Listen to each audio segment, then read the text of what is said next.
In order to become a school-age child care provider, you must be in compliance with the New York State Office of Children and Family Services regulations. It's important for you to read and understand all of the requirements stated in the regulations. First, you'll have to complete an application form. You'll also need to submit a certificate of occupancy issued by a local government authority which shows the building complies with building and fire codes. Documentation from the local zoning authority showing that a school-age program is a permitted use of the space or area the children will be using, approval from a local health department,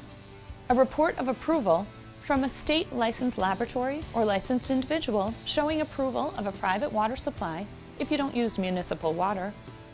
certification on forms provided by the Office of Children and Family Services that the building, grounds, and neighborhood are free from environmental hazards, proof that the fire alarm system is maintained and working, proof that the steam or hot water boilers have been inspected and approved by the New York State Labor Department,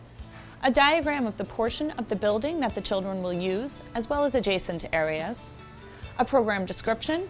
criminal conviction statements and fingerprints for all potential staff, certification that the applicant is compliant with child support obligations, certification that the school-age program is providing workers' compensation,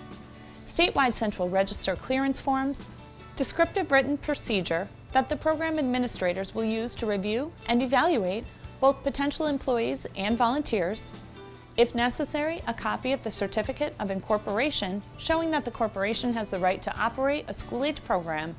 and when an individual, corporation, partnership, or some other entity owns the program using an assumed name, a DBA is required. That is, doing business under an assumed name.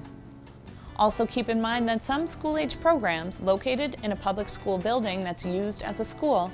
don't have to meet many of the requirements we've mentioned. It's very important to refer to the school-age regulations to see whether the program you are considering operating would be exempt. When is all of this documentation due? It must be submitted to the registration office within 90 days after you've begun the process.